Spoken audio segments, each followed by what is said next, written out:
사람이 귀로 듣기만 하는 것은 오래 가지를 못하지만 눈으로 보고 듣는 것은 오래 간다고 합니다. 혹시 왜 그런지 아시나요? 귀는 양쪽이 뚫려서 한쪽 귀로 들어가면 다른 쪽 귀로 새 나간다 그래요. 그런데 눈은 이렇게 보면 뒤통수가 막혀 있어서 한 번 들어온 게 잘 안 나간다고 합니다. 은혜도 마찬가지다라고 하는 거죠. 그래서 설교할 때는 핸드폰을 보지 말고 저를 좀 봐주시면 좋겠습니다. 제가 잘생겨서 보라는 게 아니고 말씀을 담아두기 위해서 보라고 하는 거예요. 근데 사실은 저만 그런 것이 아니라 하나님께서도 나를 봐라 이렇게 말씀을 하신다는 거예요. 오늘 읽은 11절 말씀을 보면 하나님의 손이 높이 들렸다라고 하는 표현이 있어요. 여호와여 주의 손이 높이 들릴지라도. 왜 하나님의 손이 높이 들렸을까요? 성경에 하나님의 손이 높이 올라가는 경우는 두 가지가 있습니다. 그게 뭐냐면 징계하기 위해서, 야단치기 위해서 하나님의 손이 높이 올라갑니다. 또 다른 경우에는 축복하기 위해서 높이 드셔요. 그렇기 때문에 반드시 하나님의 사자들은 축복할 때 손을 들고 축복하라고 하셨어요. 그래서 하나님의 손이 높이 올라갈 때는 하나님의 백성들에게는 축복의 손이죠. 근데 그렇지 않은 사람들에게는 징계의 손이 되는 거예요. 바라건대 높이 들리는 하나님의 손이 여러분들에게 늘 축복의 손이 될 수 있기를 간절히 바랍니다. 자, 그런데 징계든 축복이든 하나님께서 손을 높이 드셨다라고 하는 것은 뭔가 우리들에게 할 말이 있다라고 하는 거예요. 다른 것에 정신 팔려 있는 우리들에게, 세상에 정신 팔려 있는 우리들에게 여기를 봐라. 내가 할 말이 있으니까 여기를 좀 봐라고 말씀하시는 거예요. 그런데 이렇게 높이 들린 주님의 손에 대해서 사람들은 두 가지로 반응을 해요. 첫 번째는 여전히 보지 않는 사람들이 있어요. 관심이 없어요. 하루 세 끼 먹고 살기 바쁜데 그런 거 쳐다볼 여유가 없다라고 하는 거예요. 하나님이 어디서 괜한 소리들이지 아무런 관심도 없이 그냥 살아갑니다. 몇 번이고 하나님께서 말씀하시려고 기회를 주시고 찾아가셨는데 관심이 없어요. 예수 믿지 않는 사람이 죽어서 하나님의 심판대 앞에 섭니다. 너 왜 살아서 예수님 안 믿었냐? 그러니까 당당하게 하나님한테 항의를 해요. 왜 나한테는 예수 믿을 기회를 안 주셨어요? 다른 사람한테는 많은 기회를 주시고 그랬는데 왜 나한테는 예수님이 찾아오시지도 않고 그런 기회를 안 주셨어요? 그러자 하나님께서 그 사람의 일생을 파노라마처럼 쫙 보여주시는데 하루에도 몇 번씩 그 사람에게 예수님께서 찾아가시는 거예요. 때로는 질병을 통해서, 때로는 삶의 위기를 통해서, 어떤 때는 축복으로, 또 심지어는 교회 다니는 친구들을 통해서 이 노골적으로 수도 없이 찾아가셨다는 거예요. 어떤 사건이 있을 때 그 사건 뒤에 여기를 좀 봐라, 손짓 발짓 하시는 주님의 모습으로 그의 삶이 온통 차 있었다는 거예요. 다만 그 사람이 그 많은 사건과 위기와 축복과 만남 속에 담겨져 있는, 높이 들려있는 주님의 손, 그 뭔가를 말씀하시려고 하는 그 하나님의 사인에는 관심이 없었고 그렇기 때문에 그것이 기회인 줄을 몰랐다라고 하는 거예요. 사랑하는 여러분, 여러분은 이렇게 나에게 뭔가를 말씀하기 위해서 하루에도 수십 번씩 찾아오시는 주님을 제대로 의식하며 살고 있느냐라고 하는 거예요. 두 번째 유형은 어떤 유형일까요? 그럼에도 불구하고 고집스럽게 주님의 높이 들린 손, 여기를 좀 보라고 하는 그분의 음성을 무시하고 보지 않으려고 하는 사람들도 많다라고 하는 거예요. 주님의 손이 높이 올라갔는데 여기를 좀 보라고 하는데 관심도 없고 쳐다보지도 않아요. 그런 사람들에게는 하나님의 축복, 놀라운 약속들이 다 상관이 없어요. 내가 반드시 너에게 복을 주고 너를 번성하게 하고 번성하게 하리라. 그가 내 마음의 소원을 이루어 주시리로다. 이 많은 축복이 아무런 의미가 없다라고 하는 거예요. 그런데 이와는 다른 사람들이 있다라고 하는 것이죠. 11절을 계속해서 보면 11절을 같이 읽어볼까요? 시작. 여호와여 주의 손이 높이 들릴지라도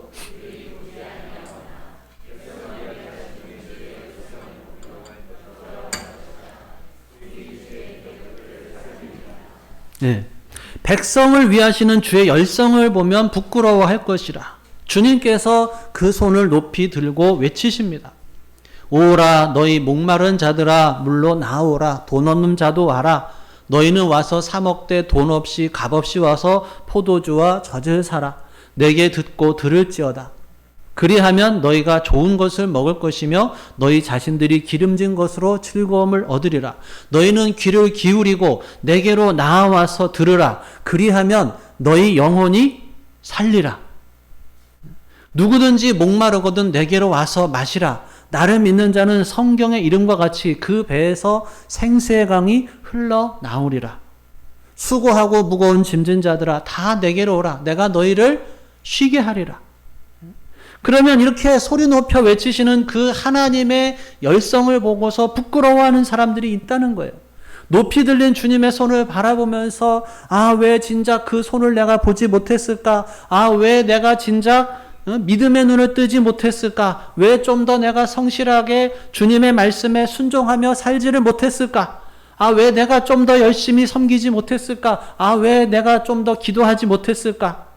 부끄러워하는 사람들이 있다라고 하는 거예요. 어떤 집사님이 계신데 이 집사님의 아버님이 해병대 장군 출신이에요. 신앙생활하지 않는 분이에요.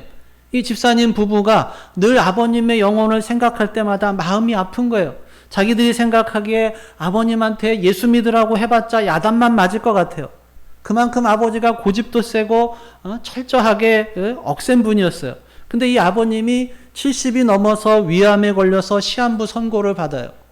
얼마 남지 않은 것을 알고 그래서 이 집사님 부부가 야단 맞을 것 각오하고 신앙에 대해서 하나님 나라에 대해서 예수님에 대해서 말씀을 전하고 예수님 영접할 것을 조심스럽게 권합니다. 그러자 그 아버지는 눈도 뜨지 않고 물어요. 예수 믿는 게 그렇게 좋으냐?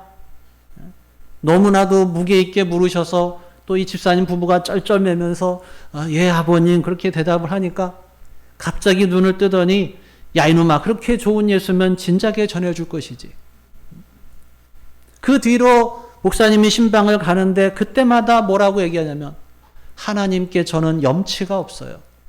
힘 있고 돈 있을 때는 모른 척 하다가 이제서 늙고 병들어 죽을 때 되니까 하나님 찾는 게 너무나도 부끄러워요. 정말 하나님께 염치가 없어요. 여러분 근데 부끄러운 거 아니에요. 사람은 원래 자기가 연약한 존재인지를 몰라요. 그런데 고난이 오거나 아파 보면 그때서 인간의 연약함을 알게 됩니다. 제가 처음에 세브란스 병원에 입원을 해서 스텐트 시술을 하고 의사가 4박 5일 입원하래요. 그런데 제가 생각하기에는 한 2박 3일만 하고 좀 토요일에 퇴원하면 좋겠는데 그렇게 하면 안 되겠냐 그랬더니 그냥 계시라는 거예요. 저는 그만큼 자신이 있었어요. 그런데 토요일날 아침에 일어났는데 머리가 너무 아프고 눈이 이상하게 보이는 거예요. CT를 찍어보니까 후두엽에 뇌출혈이 발생을 했고 그래서 시야가 손상되었고 그 시야는 다시 회복되기 어려울 것이다. 여러분 그때 제가 어떤 생각이었을까요? 어떤 느낌을 가졌을 것 같아요? 이만하길 다행이다 감사했을까요? 아니요. 억울했어요.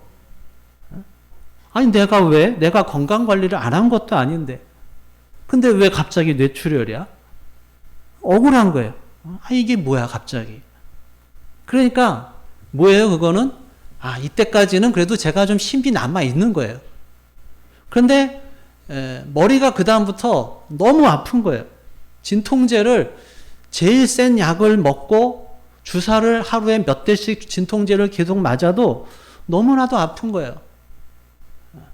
그러니까 그때서야 이제 알게 되는 거예요. 야, 인간이 별거 아니구나. 나중에 뇌출혈의 후유증에 대해서 봤어요. 저처럼 후두엽에 발생을 하면 시각에 이상이 올 확률이 한 20% 정도 된다는 거예요. 그런데 대뇌 쪽으로 오면은 한쪽 마비나 감각 이상이 올 확률이 90%라는 거예요. 언어 장애가 50% 정도 확률이 있고 대소변 장애가 7, 80% 정도 된다는 거예요. 그렇게 보니까 야, 차라리 후두엽으로 온 게 다행이구나. 그러면서 감사함과 동시에 인간의 연약함을 다시 한번 깨닫게 되는 거예요. 아니, 후두엽으로 이게 뇌출혈이 왔으니까 이만하게 다행인 거지. 이게 만약에 전두엽 쪽으로 왔으면 어떻게 할 뻔했나. 이런 생각하니까 감사한 거예요. 그리고 이 짧은 얼마 안 되는 이 뇌 속에서 어느 쪽으로 나가느냐에 따라서 한 방에 그냥 꼬꾸라질 수도 있는 게 인간이구나. 라고 하는 걸 깨달으니까 그때부터는 정말 모든 것이 하나님의 은혜인 거예요. 그러니까 이렇게라도 깨달으면 되는 거예요. 근데 문제는 그런 상황에서도 깨닫지를 못하는 거죠. 처음에 저처럼 아니 왜 내가 하필이면 왜 내가 뇌출혈이야 이러면서 깨닫지를 못하는 거예요. 예, 인간은 별거 아니에요. 날 좀 봐라 하고 손을 드시는 하나님을 드디어 눈치채고 비록 늦었지만 그들에게도 하나님의 사랑이 무한하시다는 거예요. 이렇게 일찍 주님의 사랑을, 주님의 사인을 눈치채지 못한 것을 아쉬워하고 마음 아파하는 사람들에게 주님의 사랑은 여전히 크게 다가온다라고 하는 거예요. 그런 사람들에게 어떤 일들이 일어납니까? 많은 일들이 책망과 징계의 손이 축복의 손으로 바뀌어서 엄청난 많은 복된 일들이 일어나게 됩니다. 12절을 같이 읽어보겠습니다. 시작. 여호와여 주께서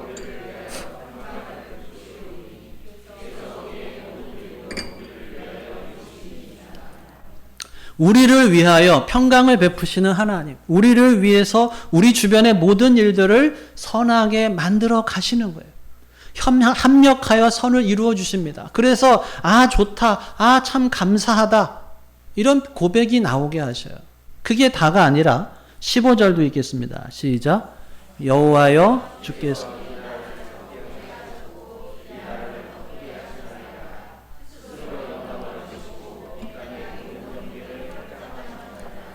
예, 세 가지 역사가 나타나죠. 이 나라를 더 크게 하십니다. 작은 이들을 더 크게 하셔요. 여러분, 우리 모두 커지기를 원하죠.